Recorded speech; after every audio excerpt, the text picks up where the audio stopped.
Hello everyone, today's topic is question tag part 2.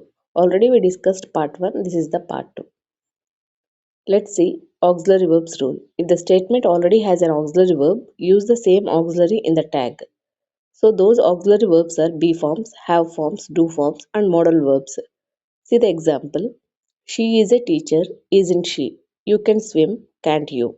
Subject rule. The subject in the tag must always be a pronoun, not a noun.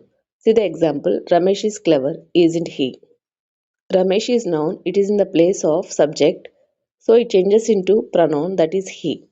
When the statement is negative, the question tag must be positive. In the case of I am, there is a special rule. If the statement is positive, the question tag used is aren't I. Example, I am late, aren't I? However, if the statement is negative, the question tag becomes am I. Example, I am not a doctor, am I? Easy exam memory. I am, aren't I? I am not, am I? Now let's discuss question tag with shall. Shall is mainly used with I and we. If the sentence has shall, the question tag will be shan't or sometimes shall plus subject. Example, we shall start the class now, shan't we? Here the statement is positive, so we use negative question tag. See another example. We shan't forget this, shall we? Here the statement is negative, so we used positive that is shall we. When we use I with shall, whether the statement is positive or negative, the question tag is always shall I. So we should not use shan't I. Example, I shall help you, shall I? I shan't go today, shall I? Now let's discuss question tag with will. If the statement is positive, the question tag is negative. That is won't plus subject. Example, you will come, won't you? He will help us, won't he? If the statement is negative, the question tag is positive. That is will plus subject. Example, you won't forget, will you? She won't be late, will she? Will not changes into won't in positive statement. Will stays as will in negative statement. Unlike shall, the rules for will are uniform for all subjects with regular tags, but shall mainly with I and we. And remember that I shall always takes shall I as a question tag. Now we discuss imperative sentence. What is an imperative sentence? Imperative sentence tells about command or request. It usually takes will you or won't you as a question tag. An imperative sentence is used to tell someone to do something.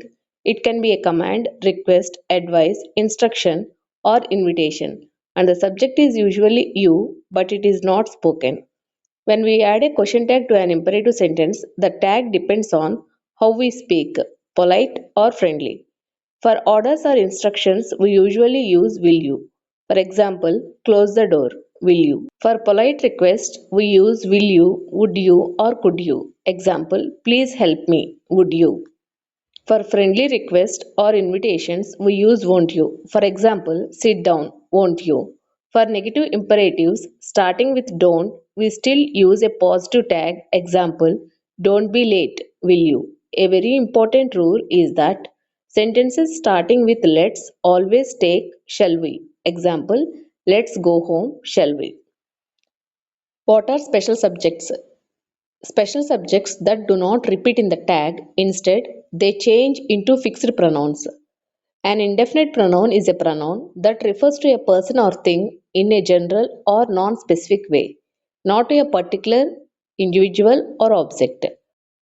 These words refer to people in general, not a specific person. Example, somebody, someone, anybody, anyone, everybody, everyone, nobody, no one. In the question tag, we use they instead of he or she. So should not use he or she, we should use only they.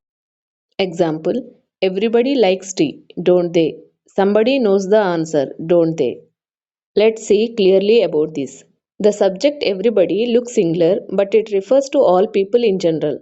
When we use words like everybody, someone, anyone, nobody, we do not repeat everybody, someone, all these in question tag. We often use they. This is because we do not know the gender of everybody, and they is a gender neutral pronoun commonly used for such cases. If the statement is positive, so the question tag is negative. Although everybody is a grammatically singular, the tag uses don't they. For plural forms, does is used with the singular third person subjects such as he, she, it, and singular nouns like Ram, the boy. Do is used with plural subjects, those are we, they, students. For singular subjects or pronouns, we should use does, and for plural subjects or pronouns, we should use do. For indefinitive pronouns, everybody, someone, we do not know the gender of these, so we should use they. For they, we should use do. Because they is the third person plural form, that is the reason we use do. The remaining part of question tags we will discuss in next video.